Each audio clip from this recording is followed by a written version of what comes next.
would not get you so much as a swift blow to the jaw, and whatever the poets might say, one doesn't ride to battle holding a pen. Heavy are the burdens required of great men. Broad must be their shoulders. Well, it's not like with the Sea Lords. The truth is, they weren't nearly so hard to kill as everyone made out. A ragtag bunch, and they had no walls to hide behind.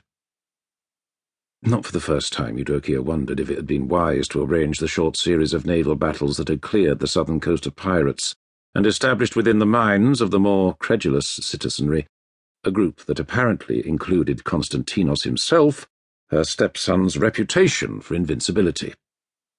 The gentleman lion, they had taken to calling him, and it seemed clear he had heard the name. The Seleucians send peace offerings weekly, he informed her, as if she had not already known. As if there had ever been anything, down to the contents of his meal and the specificity of his toilet, that Eudokia did not understand better than did her stepson. Yes. They have promised to make Oscan a free city, one without official ties to either of our nations. But I think, if pressed, they would agree to allow for incorporation within the Commonwealth, provided we give sufficient guarantees that our expansion will cease thereafter. Honeyed words hide false promises. Weakened and tottering on the precipice, they offer something that is ours by right, and soon in fact. In a few years, when they have rebuilt their walls and replenished their stocks, when they have hired mercenary armies from the east, we will see how firm their commitment to amity. We have not come to wound the Seleucians, we have come to cripple them, to ensure that never again will the children of Illyria fear the machinations of the bitch queen of Hyrcania. Every peace is temporary, Konstantinos said, and for a long moment he would not look at her. And I sometimes wonder if the children of Illyria would not be better served if their lives were frittered away less casually. At Bod's wake, there were so many corpses that you could walk from one end of the field to the next without ever taking your boot off flesh. At night I dream of them, and I dream of Enkedri beyond them. And he asked me what was my purpose in leading so many to death, why my gain needed to be bought with their blood.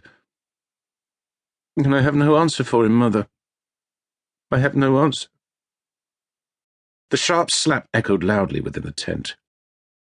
Revered mother, Eudokia hissed, and by the gods you seem suddenly so fond of, do not again forget it.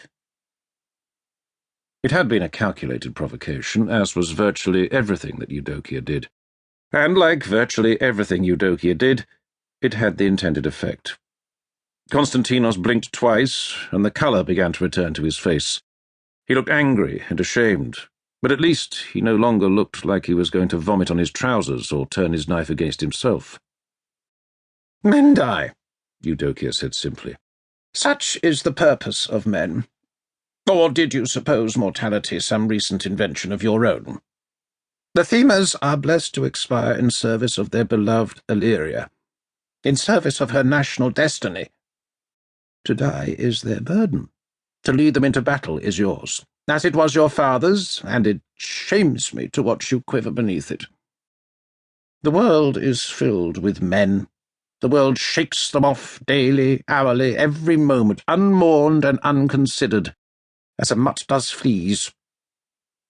Would you be more than just a man? Would you be great?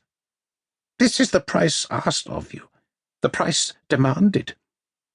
It is no small thing. It is too much for most. Eudokia laid her hand along the high cheekbones of her nephew. Let it rest there a moment, for one does not rule by the lash alone. Be at peace, my beloved child. A great task has Illyria asked of you, and she will offer the tools to complete it. The Senate, in recognition of the importance of your duty, has voted you 3 more Themas.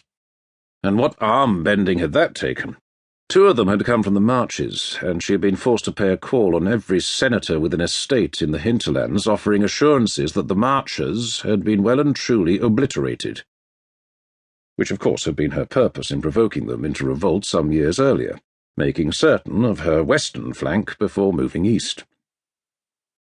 The news of his reinforcements spread across Konstantinos's face like a shot of fine liquor, steadied his eyes and brought fresh bloom to his face.